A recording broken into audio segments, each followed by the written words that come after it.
Well, hey, hello there, it's me, RJB from RJB TV, and today we're diving as the title implies, into the past of SCW. Season 11 to be exact. The season where both J.H and Gold SCV started to basically understand the map better and better. Now, J.H already had a longer history playing in the West. He played in UGL, which is the league before SCW, and he played there together with Rabbit. He played under the name U+, and under the name Hivos, or which would in Korean mean High Boss. And Gold SCV had at this point been playing SCW for, I think, about 3 or 4 seasons. He started with a pretty rough start because he had to start figuring out how the map works first. And once he figured out how the map works, he had to actually get better at Zerk. Because his Zerk at this point, well, at this point it had already become better and better. But before then, he didn't really play Zerk, he kind of just played Terran and Protoss. So his Zerk was underdeveloped, whereas JH played a lot of Terran, Zerk, and Protoss. Mostly played Terran. His Protoss was actually his most underdeveloped race at this point. Okay, so with a little bit of introduction behind us, Gold SCV and JH were hitting the point where they were really good. So how did they match up against each other? JH has more experience. Gold SCV, in my opinion, has the higher skill ceiling, but Gold SCV is the kind of player who has to actually really focus really hard to play really good. Whereas JH appears to be a little bit more of a natural player. JH will naturally play good. He's not the kind of player who has to focus 100%, pull out all the stops, go full out on his focus and mechanics, basically go into Super Saiyan mode. He kind of just always plays at roughly the same level. Gold SCV can play really bad, or he plays absolutely amazing top level, like actually almost brain level play. That is what Leebokgu or Gold SCV is capable of. Now, I haven't actually introduced them as Terran against Zerk, which I should have. I should have also mentioned way earlier that Gold SCV is Leebokgu. Not sure why I only mentioned it right now, about 3 minutes in. But Gold SCV is Leebokgu. JH is Voss, which I did in fact mention earlier on.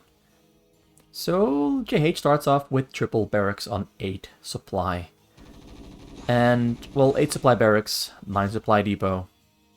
And important thing to note is this is random against random, because that is what people play in SCW. They don't pick their races. Some people do, but most of the time, 99% of the games are random against random. And random against random does change the build orders a little bit, because you simply don't know what your opponent is. So you cannot start out with an optimized, specialized, specific build order intended to play against either Terran, Protoss, or Zerk, because you don't know. You simply don't know. So the starting build orders are way more generalized, way more standardized. And once they find out what their opponent is, they branch off into their own separate directions. So it does mean you have to be way better at adapting, really fast, really quick, than if you were to know what your opponent's race was. Leebokgu here starts off with triple sunken in front of his hatchery. And JH is going for a slow tank push. He's balling up a large group of Marines first, and he might try to break through that choke with stimmed Marines. But something to note on this map is that the pathway to choke is actually smaller than on the Korean map. So it's a little bit harder to get all those Marines and medics into this pathway and push forward than a Korean map. On the Korean map, you simply can fit way more Marines into this pathway. They're finished up for Leebokgu, and Aspire is on the way, which of course means he's gonna go for Mutalisk Micro. We've got a Starport on the way right after the factory finish there for J.H, and the armory is also under construction. Marines have arrived around the scene. Marine stim is finished up. He's going to stim his way right in there and attack the Sunkas in the front. But he's got more Sunkas behind the Sunkas in the front. But the Sunkas in the back are not really contributing at the moment. Although now he is going into about 5 or 6 Sunkas. Most of his Marines are dying and he's forced to pull back. But he did at least kill the first 3 Sunkas there in the front. At least a little bit of progress was made. Siege tank is on the way and so is siege mode. And J.H is just getting bigger and bigger very, very slowly. J.H now on 1,000 minerals is very focused on keeping his choke alive. His APM is uncharacteristically low for Gold SCV. I'm used to seeing him play a little bit higher, but maybe he's just... This is maybe one of those games where he's taking it a little bit easier. Queen's Nest also on the way. Spire almost finished up. He's saving up a couple of larvae for Mutalisks. And we do see 5 Mutas all queued up at the same time. 6 now. He might go for 9 in total. Once more larvae spawn and open up, the opportunity and ability to build more of them. First siege tank arrives there. It's going to hit the hatchery before it sieges up. And there it sieges up immediately.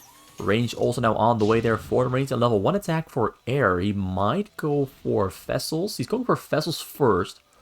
Not exactly sure why he's going for a level 1 air attack before level 1 ground attack. Maybe he's going to go for a single vessel into Valkyries. Something I've seen him do a whole lot. It's basically his go-to strategy for Terran against Zerg. A tank, vessel, Valkyries. Valkyries are great against Mutas, and if there are no Mutas, they are great against Overlords. And they're great with protecting. Oh, a little bit of a micro mismanagement there from Leebokgu. The micro there wasn't really working out. There might actually be a little bit of a lag going on.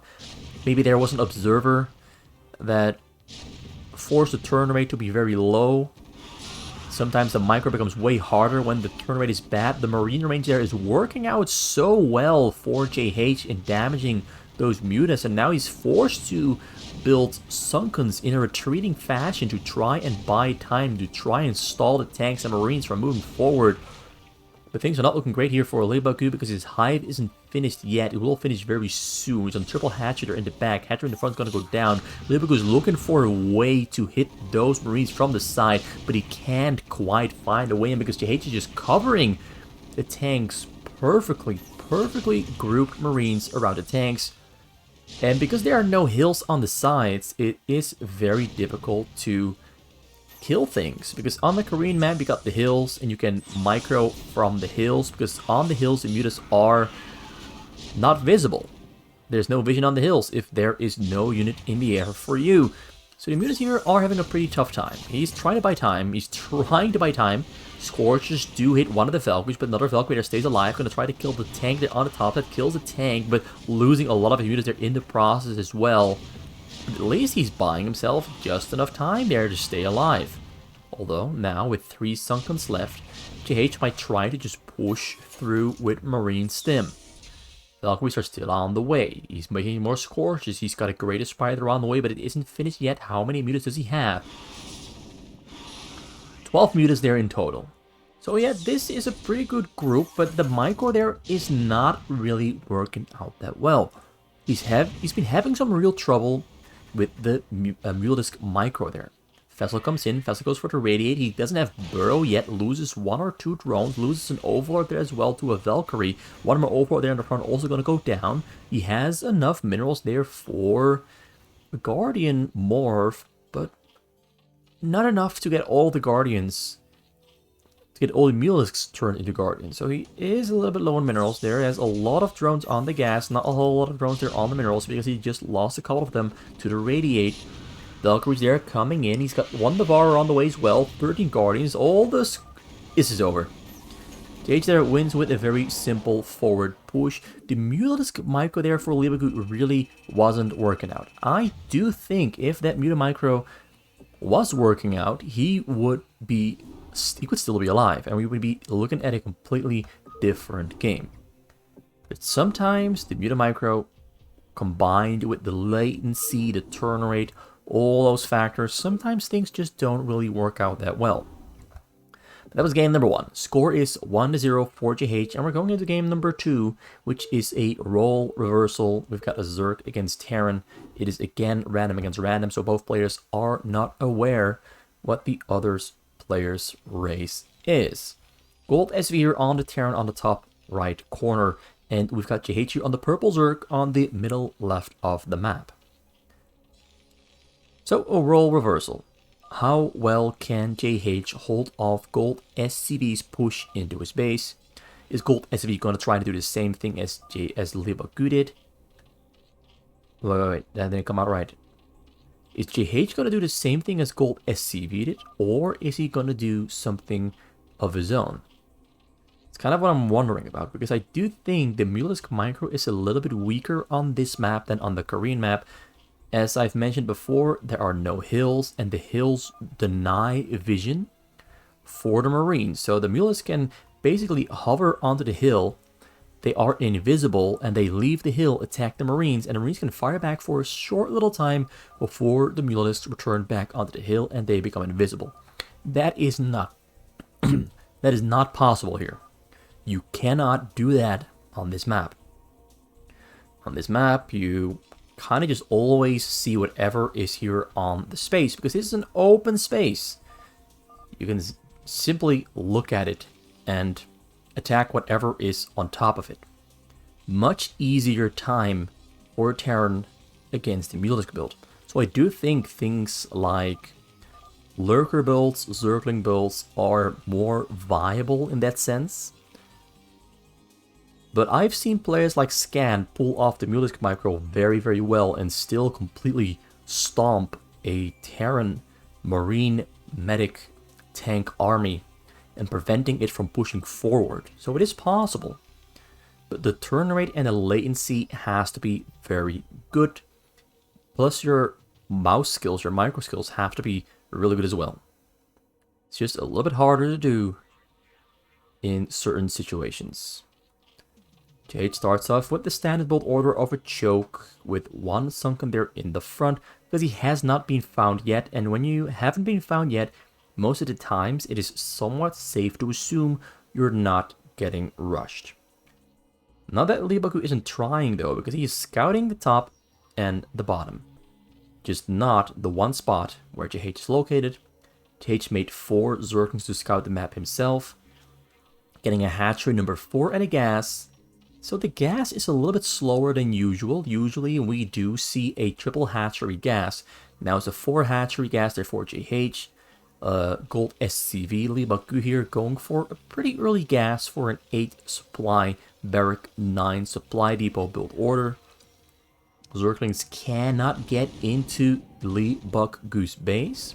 So a small little fight that erupts on the middle, but nothing dies yet. The Sunken is finished up.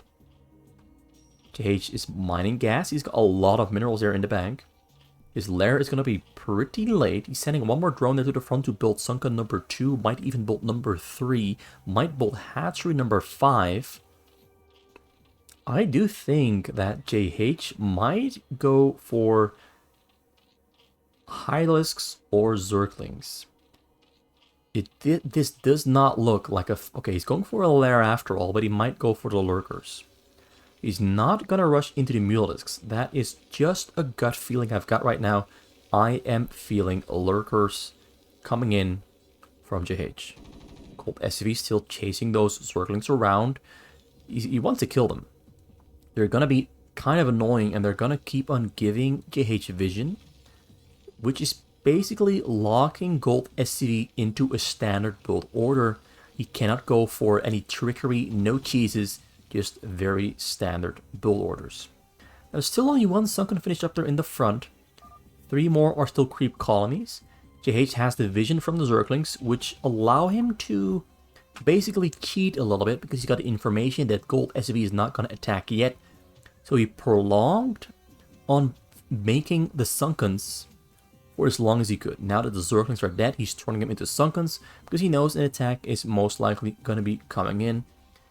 because he probably saw the academy, saw the upgrade on the academy, and saw the medics. You can see the upgrade when the academy is flashing a green light on and off on its windows. So the lair is finished up. He's going for a spire after all. But he's pretty rich, already on 25 drones, going for a triple gas. He's got 3 hatcheries there in the back, 1 in the front, 5 in total. A lot of sunkens there as well. So it's not going to be possible for Leebokgu to push through with his marines. Those sunkens are all pretty close together. If the marines do go in, they will all get hit by those 7 sunkens. And we have another, what is this? Another sunken there in the front on the way. The tank is going to arrive a little bit late there for Leebokgu. It's not yet finished up. It is on the way though, and so is the siege mode. Tank is rolling out, officially finished.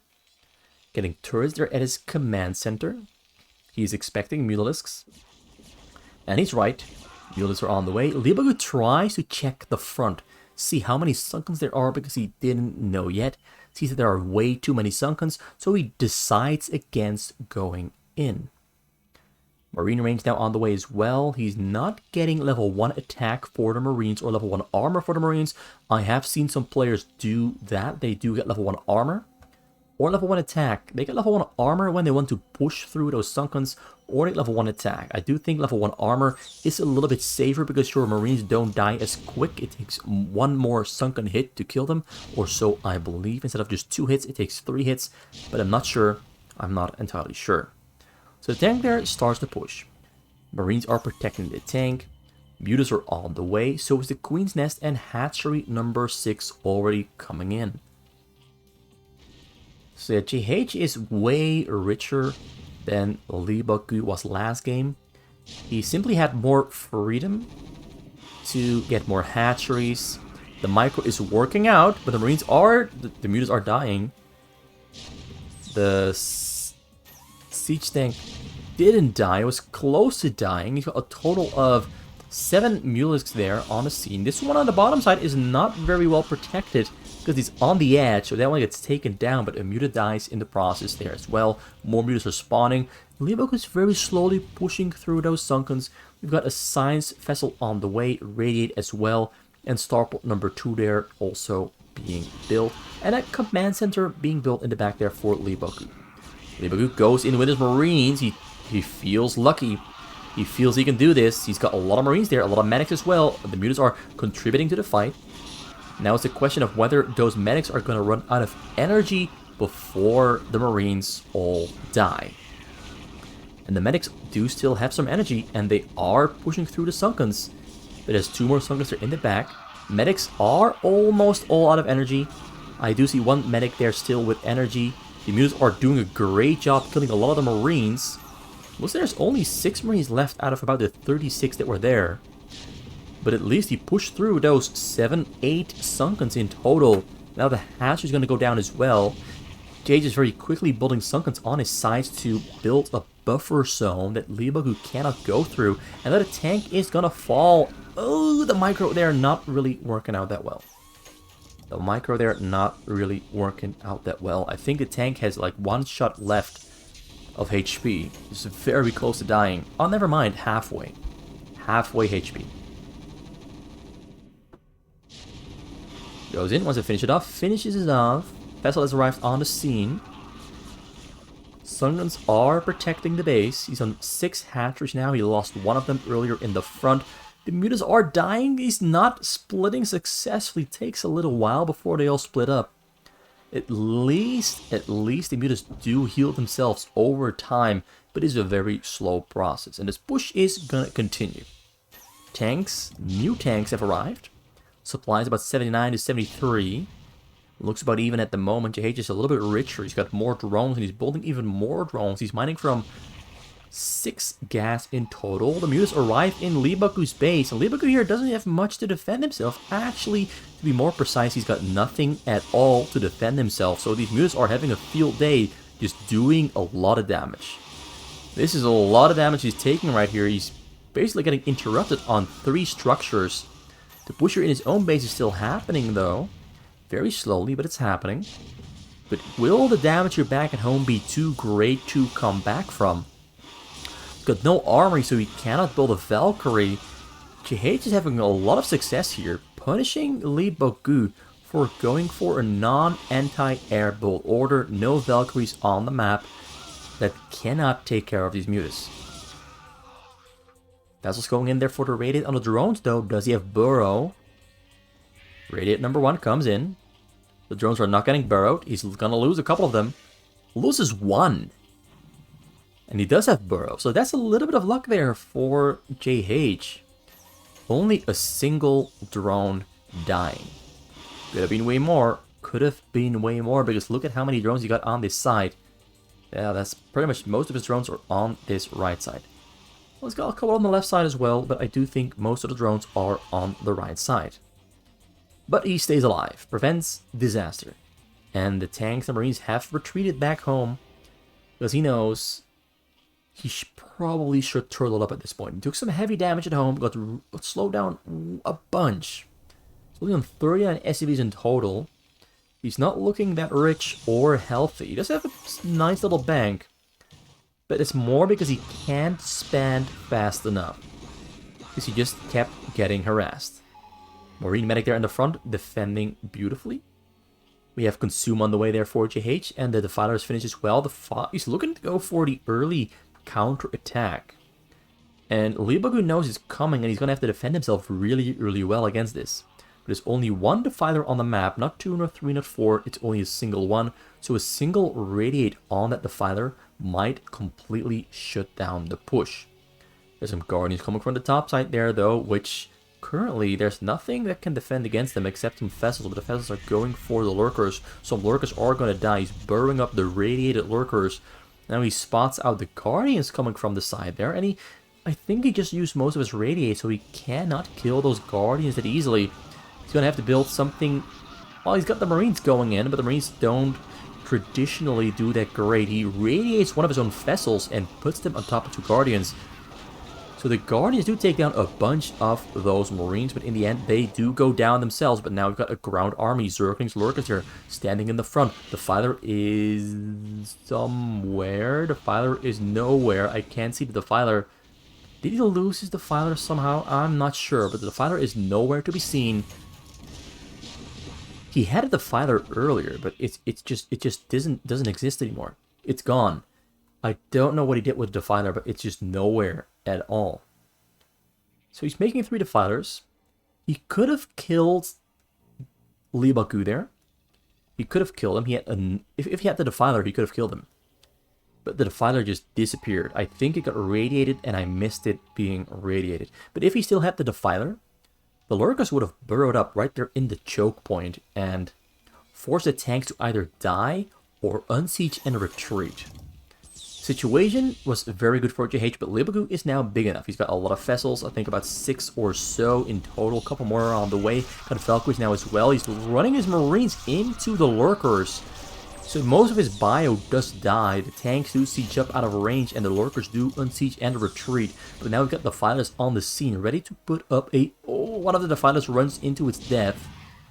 A little bit sloppy control there from J.H. J.H is going to have to get a Dark Swarm down really quick and burrow those Lurkers up. Oh, he burrows up just in time. The Defiler itself does go down though, so a little bit too late on the Defiler, but at least he gets the Lurker Swarm down. But the tanks are just going to roll around it and ignore the Lurkers. So the Lurkers were in fact a little bit too late there.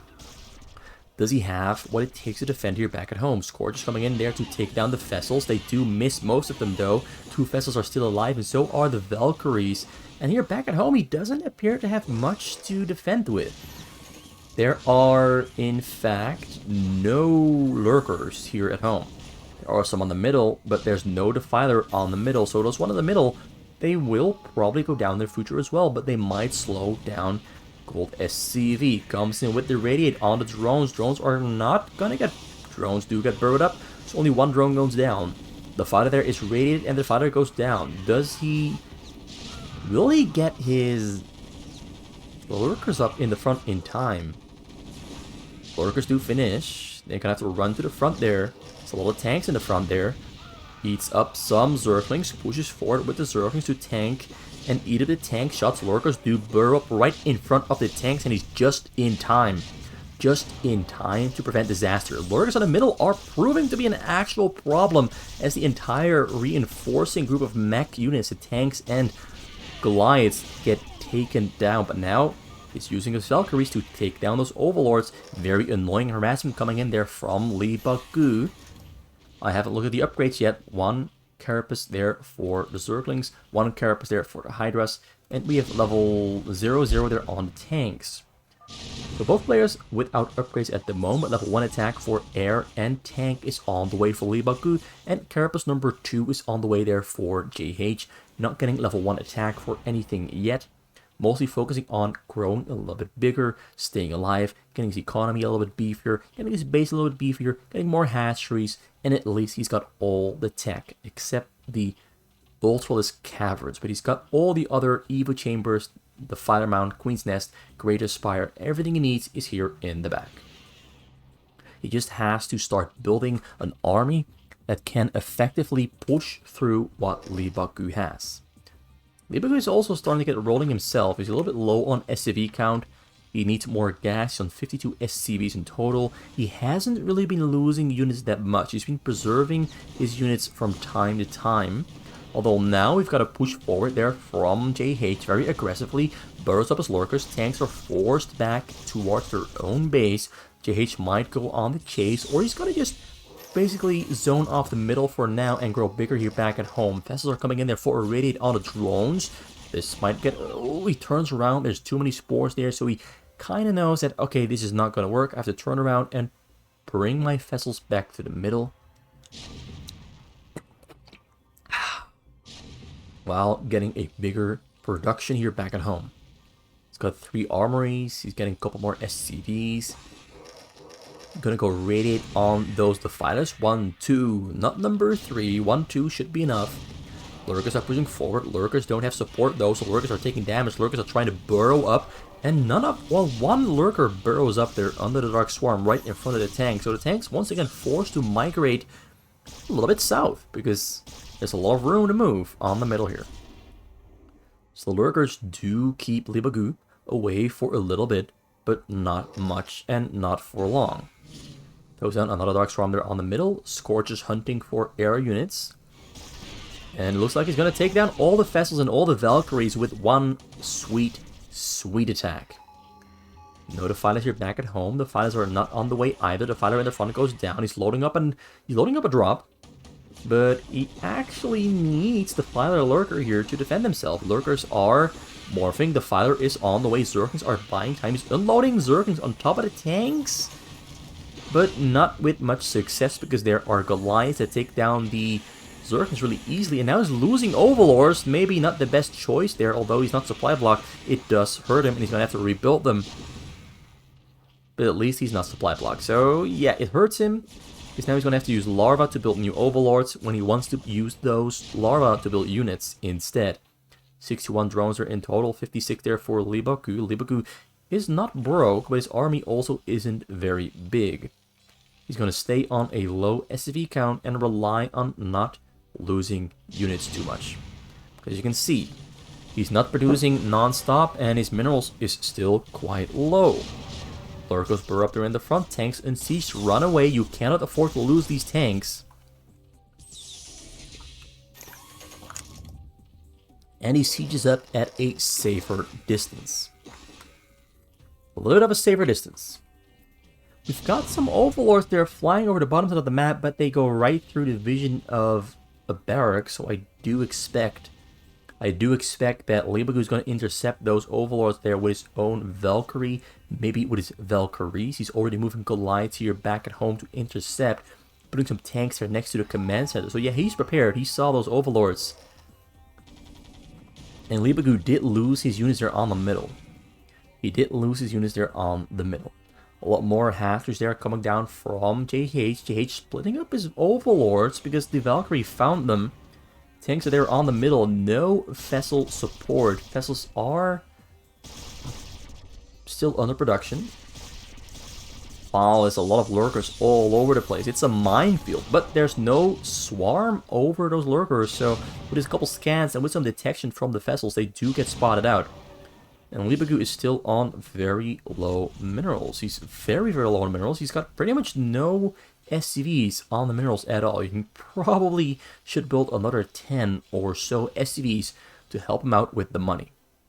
Because if he loses any of his army at all, he's going to be in trouble.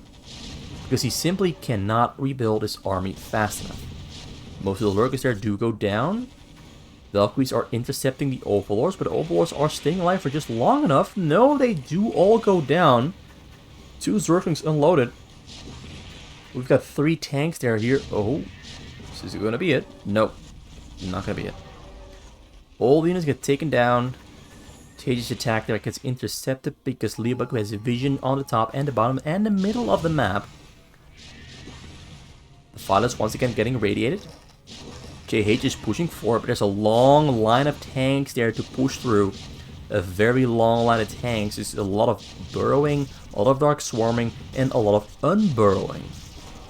Or J.H can push through this entire line of tanks. But he's slowly sending units in, hoping the Zerglings to arrive on top of those tanks. He's sending Zerglings in to eat up some tank shots, burrows up under the dark swarm, and he's gonna, once again, get himself a little bit more control. The fighter is still alive. Vessels and Valkyries have arrived on the scene. We're gonna hunt for some Overlords to kill.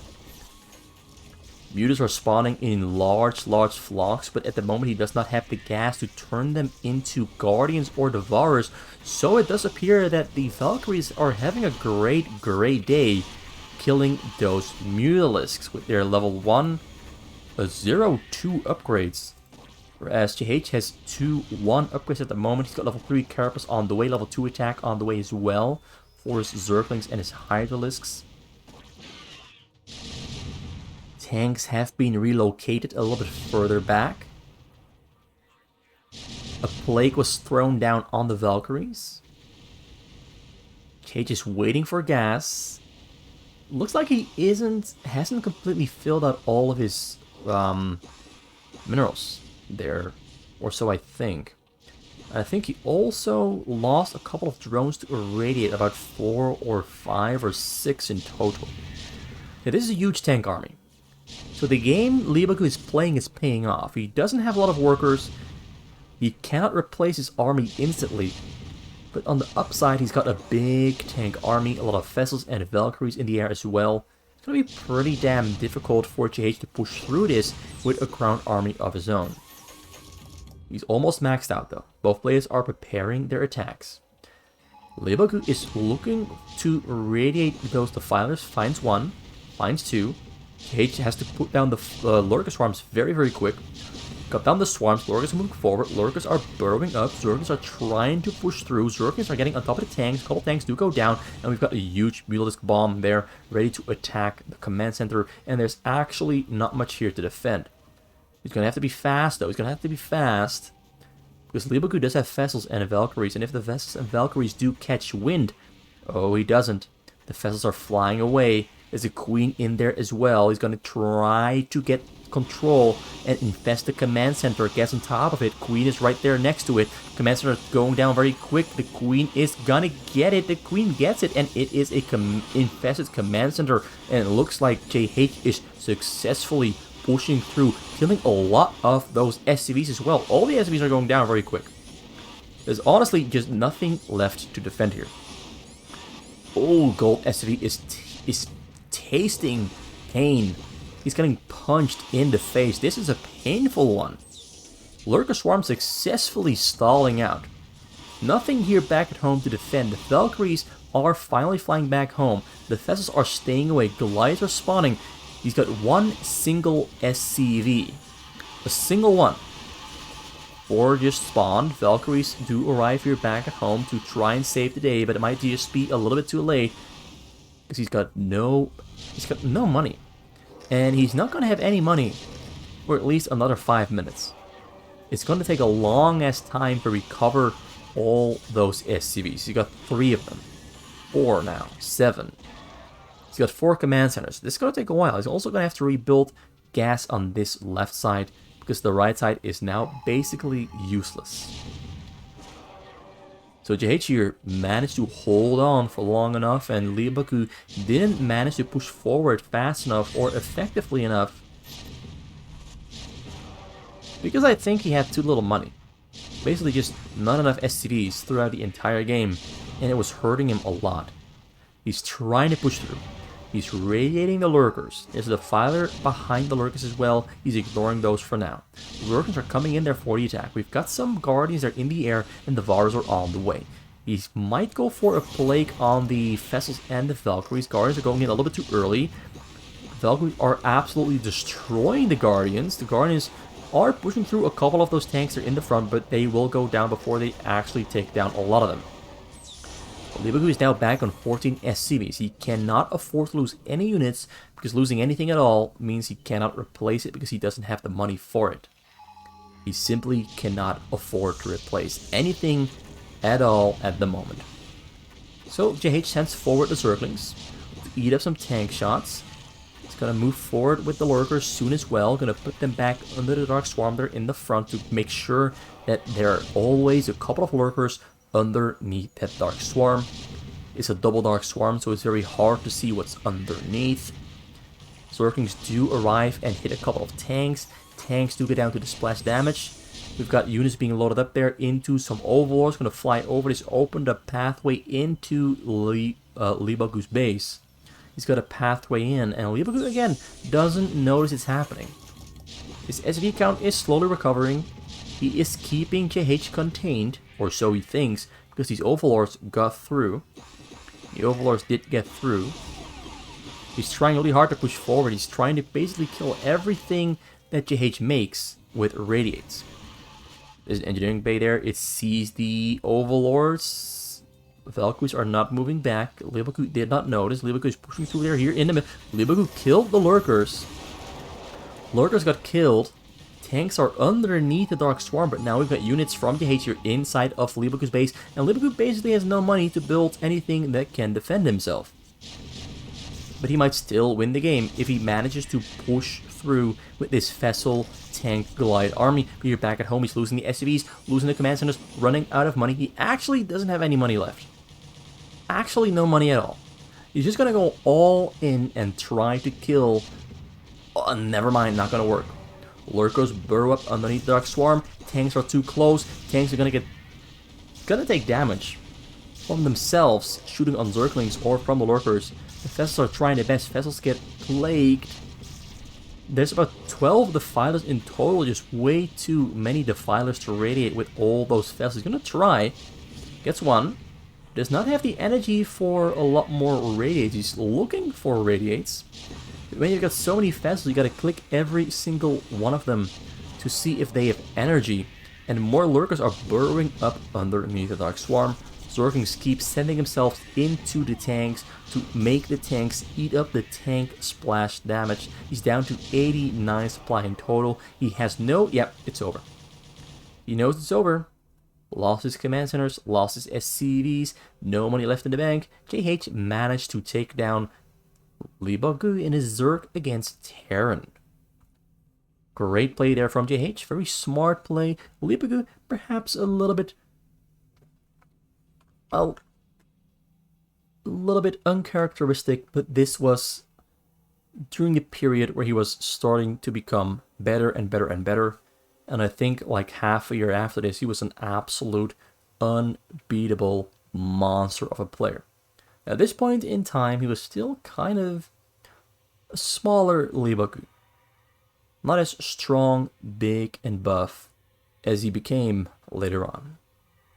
Thank you for watching. It was RJB for RJB TV. We will have more games between Leebokgu and J.H coming up on the channel very soon, because this was played on... There's a lot of games played in a row between these two. So there might be like 10 games in total coming up this week between J.H Leebokgu from SCW Season number 11. A blast from the past is going to keep on blasting for the entire week. I'm going to do more SCW casts in the future because I have downloaded a lot of them, about 50 of them in total. We're going to have some SCW on the channel for the next month, or maybe a little bit of a mix-up, like mix in some Korean and just have more diversity, basically. have a little bit more showcasing of SCW high-level gameplay.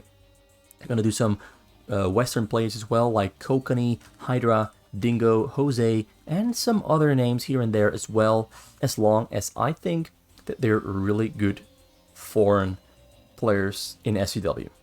Thank you for watching, and do hope to see you return very, very soon. See you later, alligator.